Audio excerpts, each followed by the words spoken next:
முதல்வர் ஸ்டாலின் அவர்களே, உங்களுக்கு ஒரு கேள்வி. தாவேகா தலைவர் விஜய் 41 உயிர் இறந்துருச்சு கரூர்ல. அவங்களுடைய வீட்டுக்கு போக முடியல. அவங்கள இங்க சந்திக்கிறாங்க. அதுக்கு திமுக காரங்க கேக்குறீங்க, இதுக்கு கூட உங்களுக்கு திராணி இல்லையா விஜய் அப்படின்னு சொல்லி கேக்குறீங்க. உங்களோட அபிஷியல் ஸ்போக்ஸ் பர்சன் பேசுறாரு. திமுகவுடைய ஸ்டாண்ட் இது. அப்ப நான் கேட்கணும்னு நினைக்கிறேன், கள்ளக்குறிச்சியில 66 உயிர் கள்ளச்சாராயம் குடிச்சு போச்சு. இது உங்களுடைய டைரக்ட் ரெஸ்பான்சிபிலிட்டி தானே? உங்களுடைய லா அண்ட் ஆர்டர் ஃபெயிலியர் தானே? உங்க கவர்மெண்ட் ஃபெயிலியர் தானே? இதுக்கு நீங்க போனீங்களா? நீங்க போனீங்களா சார்? நீங்க இல்ல அவங்க குடும்பத்தையாவது கூப்பிட்டு பேசுனீங்களா சார்? 10 லட்சம் ரூபாய் தூக்கி கொடுத்தீங்கல்ல, அப்ப ஏதோ உங்க சைடு தவறு இருக்குன்னு தானே பண்றீங்க. அப்ப நீங்க போனீங்களாங்க?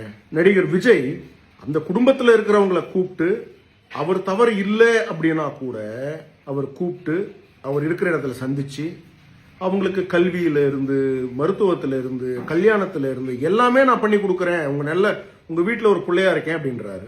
இந்த இதை நீங்க அட்லீஸ்ட் அந்த குடும்பங்களுக்கு 66 குடும்பங்களுக்கு நீங்க இப்ப சொன்னீங்களா? சொல்லல. உறுதுணையா நின்னீங்களா? நிக்கல. திமுக ரொம்ப கேவலமான ஓட்டு அரசியல் எல்லா விஷயத்திலும் செய்ய வேண்டியது. கரூர் சம்பவம் விஜய்க்கு இது எப்படியாவது அவர் தலையை சுத்தணும் அப்படின்ட்டு நைட்டோட நைட்டா போனீங்க நீங்க அங்க விஜய் கரூருக்கு. போலீஸை வச்சு மிரட்டினீங்க, என்னென்னமோ பண்ணீங்க. ஏன் சார் ஒரு நடிகரை பார்த்து இவ்வளவு பயப்படுறீங்க? வரட்டுமே. பாஜக நாங்க என்ன சொல்றோம், வரட்டும், ஃபேஸ் பண்ணுவோம் தானே சொல்றோம். ஆனா அவர் வரதுக்கு முன்னாடியே உங்களுக்கு ஏன் இவ்வளவு பயம்? ஒருவேளை உதயநிதி தாக்கு பிடிக்க முடியாது நினைக்கிறீங்களா?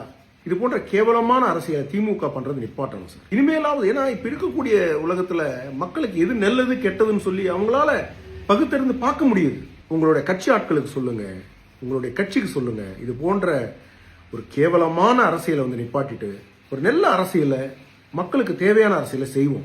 சும்மா ஒரு நடிகரை பார்த்து பயப்படுறது, அவங்கள பார்த்து பயப்படுறது. கமல்ஹாசன் சொல்லுவாரு, எனக்கு அதை பார்த்தா பயம், இதை பார்த்தா பயம், அதை பார்த்தா பயம் ஒரு படத்துல. அந்த மாதிரி நீங்க எல்லாரையும் பார்த்து பயப்படுறீங்களே சார். நீங்க இனிமேலாவது திருந்துவீங்கன்னு நினைக்கிறேன் சார் நான்.